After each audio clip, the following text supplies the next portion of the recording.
भारतीय जनता पक्ष हा उत्तर भारतातला आणि त्यातही विशेषतः ब्राह्मण आणि बनिया लोकांचा पक्ष आहे असं नेहमी म्हटलं जायचं। हा उत्तर भारतातला पक्ष म्हणजे यूपी बिहारमध्ये पसरता पसरता हळूहळू महाराष्ट्रात पोहोचला, नंतर कर्नाटकात पोहोचला आणि आता तर कधीही ज्या लेफ्टच्या म्हणजे डाव्या पक्षांच्या किल्ल्याला भेदता येणार नाही असं म्हटलं जात होतं, त्या केरळमध्ये देखील बीजेपीनं आपलं खातं उघडलंय। म्हणजे विधानसभेला या अगोदरच 2021 मध्ये त्यांचं खातं उघडलेलं होतं, पण त्यांचा प्रेझेन्स जमिनीवर दिसत नव्हता।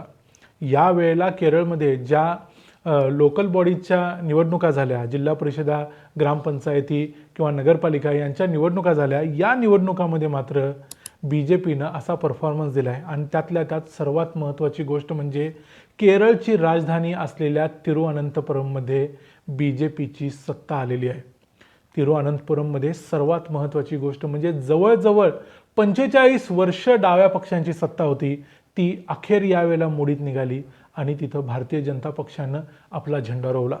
त्यामुळं भारतीय जनता पक्षासाठी आणि एनडीएसाठी ही जबरदस्त निवडणूक होती। त्यामुळे अख्ख्या बीजेपीमध्ये चैतन्य आलेलं आहे आणि नक्की या इलेक्शनचा काय परिणाम होऊ शकतो, डाव्या पक्षांच्यासाठी काय परिणाम होऊ शकतो, बीजेपीसाठी पुढे काय वाढून ठेवलंय, या सगळ्या गोष्टी आजच्या या व्हिडिओमध्ये आपण पाहणार आहोत। मी आहे रणजित यादव आणि तुम्ही पाहताय द मराठी बाणा। केरळमध्ये नगरपालिका, महानगरपालिका, जिल्हा परिषदा, पंचायत समित्या या सगळ्यांच्या निवडणुका पार पडल्या। या निवडणुका 11 आणि 13 नोव्हेंबरला 2 टप्प्यात पार पडलेल्या होत्या। त्याचा निकाल काल 13 डिसेंबरला लागला। या निकालामध्ये सगळ्यात जास्त आश्चर्य वाटलं ते बीजेपीच्या विजयाचं। बीजेपीचा जो विजय झालाय तो सोडून जर इतर काही विजय म्हणायचे तर केरळमध्येच एकूण डाव्या पक्षांचं आणि काँग्रेसचं वर्षानुवर्ष वर्चस्व राहिलेलं आहे। सत्ता ही नेहमी काँग्रेसकडून डाव्या पक्षांच्याकडे आणि डाव्या पक्षांच्याकडून पुन्हा काँग्रेसकडे अशी नेहमी फिरत असते, पण यावेळी तिथं बीजेपीनं खाते उघडलेलं आहे। सगळ्यात महत्त्वाचं म्हणजे याचे मोठ्या प्रमाणावर निकाल काय काय लागलेत ते बघूया। इथं यूडीएफ म्हणजे काँग्रेस आणि त्यांचे सहकारी पक्ष यांना मिळून 59 जिल्हा परिषदा, 1063 ब्लॉक पंचायत आणि 7451 म्हणजे 7451 ग्रामपंचायती जिंकलेल्या आहेत। याशिवाय एलडीएफ म्हणजे लेफ्ट पार्टीज यांनी मिळून 30 जिल्हा परिषदा, 823 ब्लॉक पंचायत आणि 6173 ग्रामपंचायती जिंकलेल्या आहेत।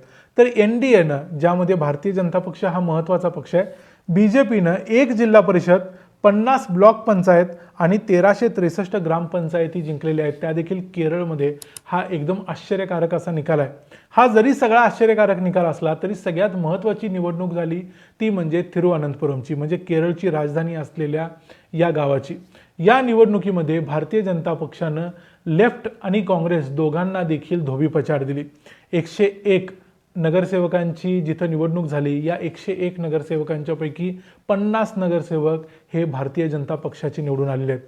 त्यामुळे आणखी एक जरी नगरसेवक त्यांना मिळाला तर त्यांची सत्ता आपोआप येऊ शकते, म्हणजे त्यांना पूर्ण बहुमत मिळू शकतं। आणि या निवडणुकीत लेफ्ट पार्टीजना 29 तर काँग्रेस आणि त्यांच्या आघाडीच्या पक्षांना 19 जागा मिळालेल्या आहेत। या निवडणुकीमध्ये केरळमधल्या भारतीय जनता पक्षाच्या उमेदवार आर श्रीलेखा यांचा देखील विजय झालेला आहे। आर श्रीलेखा कदाचित भारतीय जनता पक्षाकडून तिरुअनंतपुरमच्या पुढच्या मेयर म्हणजे महापौर असतील असं बोललं जातंय। आर श्रीलेखा ह्या एक रिटायर्ड IPS ऑफिसर आहेत आणि बीजेपीला केरळमध्ये चांगलं स्थान मिळवून देण्यामध्ये त्यांचा अतिशय महत्त्वाचा वाटा आहे। या तिरुअनंतपुरम म्हणजे केरळच्या राजधानीच्या शहरामध्ये 1980 पासून आजपर्यंत जवळजवळ 45 वर्ष लेफ्ट पार्टीची सत्ता होती। त्यामध्ये CPI आणि CPM हे सगळे पक्ष आहेत। या सगळ्या पक्षांची सत्ता अखेर भारतीय जनता पक्षानं मोडीत काढली। याशिवाय आणखी एक लक्षवेधी अशी निवडणूक ठरली ती म्हणजे केरळमधल्या एर्नाकुलम जिल्ह्यातल्या मुनंबम या गावची। मुनंबम या गावामध्ये मोठ्या प्रमाणावर ख्रिश्चन फॅमिलीज राहतात। याशिवाय इथं काही हिंदू आणि मागासवर्गीय लोक राहतात। या सगळ्यांच्यामध्ये आणि इस्लामिक लोकांच्यामध्ये म्हणजे तिथल्या मुस्लिम लोकांच्यामध्ये एक वाद आहे, तो वाद आहे 404 एकर वक्फच्या जमिनीचा। इथं वाद असा आहे की वक्फची जमीन आहे की नाही, जी जमीन राजानं काही काळापूर्वी एका मुस्लिम व्यक्तीला दिली होती, त्या मुस्लिम व्यक्तीनं आणि त्या व्यक्तीच्या जावयानं ती जमीन वक्फला ट्रान्सफर केली। मग काही लोक जे आता त्या जमिनीवर तिथं राहत आहेत त्यांना वक्फ बोर्डानं ती जमीन खाली करायला सांगितलेली आहे। त्यानंतर हा मॅटर जेव्हा कोर्टात पोचला तेव्हा हायकोर्टानं सांगितलं की ही जमीन तिथल्या रहिवाशांची आहे. त्यामुळे वक्फ बॉडी आणि तिथले रहिवासी जे की मोठ्या प्रमाणावर ख्रिश्चन आहेत यांच्यामध्ये हा वाद चालू होता. या शहरामध्ये मुनंबममध्ये मोठ्या प्रमाणावर पोलरायझेशन झालं होतं. एक प्रकारे जसं नेहमी हिंदू मुस्लिम असं होतं तसं इथं वातावरण ख्रिश्चन वर्सेस मुस्लिम झालं होतं आणि या वातावरणात देखील भारतीय जनता पक्षाचा विजय झालेला आहे. त्यामुळे मुनंबमचा विजय देखील भारतीय जनता पक्षाचा या केरळमध्ये एक अतिशय महत्त्वाची व्हिक्टरी मानली जाते. मी म्हटलं तसं बीजेपीचा हा सर्वात मोठा आतापर्यंतचा विजय आहे केरळमधला. त्यामुळे अर्थातच बीजेपीचे मोठे मोठे नेते याबद्दल प्रतिक्रिया देतायतच. भारताचे पंतप्रधान नरेंद्र मोदींनी प्रतिक्रिया दिलेली आहे. ते म्हणतात की सगळ्या दक्षिणेतले आणि विशेषतः केरळमधले जे लोक आहेत ते तिथल्या डाव्या पक्षांच्या आणि काँग्रेसच्या कारभाराला वैतागलेले आहेत. भ्रष्टाचार आणि इतर जे तिथं धार्मिक कन्व्हर्जन वगैरे सुरू आहे, हिंदूंना ज्या पद्धतीने टार्गेट केलं जातं, या सगळ्याच्या विरुद्ध तिथल्या लोकांनी एक प्रकारे मत दिले आणि त्यांच्यासमोर बीजेपी आणि NDA हा एकमेव ऑप्शन आहे. त्यामुळं NDAचा तिथं विजय झाला. या विजयाबद्दल त्यांनी शुभेच्छा देखील दिलेल्या आहेत. अशाच शुभेच्छा मग अमित शहा आणि इतर लोकांनी देखील दिलेल्या आहेत. कारण बीजेपीनं ही निवडणूक अतिशय सिरियसली घेतलेली होती. नगरपालिकेची निवडणूक असो, ग्रामपंचायतीची असो, भारतीय जनता पक्ष प्रत्येक निवडणूक सिरियसलीच घेते. हे आतापर्यंत तुम्ही स्वतः देखील अनुभवलेलं असेल. त्यामुळे बीजेपीनं ही निवडणूक सिरियसली घेऊन जिंकून दाखवलेली आहे आणि दक्षिणेकडचा एक नवीन दरवाजा बीजेपीसाठी उघडलेला आहे.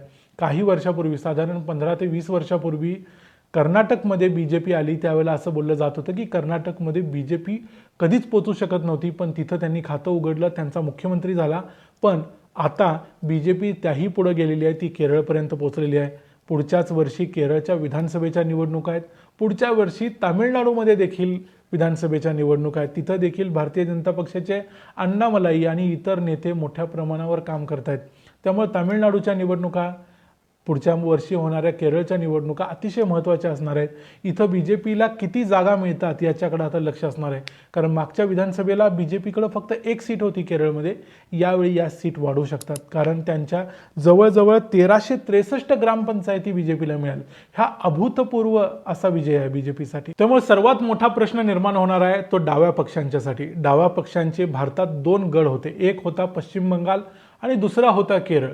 पश्चिम बंगालचा जो किल्ला होता तो ममता बॅनर्जींनी मोडला आणि केरळचा जो किल्ला आहे तो देखील आता मोडकळीला आलेला आहे असं आपण म्हणू शकतो. त्यामुळं डाव्या पक्षांचं पुढं काय होईल, काँग्रेसचं पुढं काय होईल हे प्रश्न आहेतच. पण भारतीय जनता पक्षानं मात्र दक्षिणेचा दरवाजा उघडला आहे एवढं आपण म्हणू शकतो. या विषयाबद्दल तुमचं काय मत आहे ते आम्हाला कमेंट्समध्ये जरूर सांगा. व्हिडिओ आवडला असेल तर व्हिडिओला लाईक करा, चॅनलला सबस्क्राईब करा. पुन्हा भेटू पुढच्या व्हिडिओमध्ये. तोपर्यंत पाहत रहा द मराठी बाणा. जय हिंद, जय महाराष्ट्र.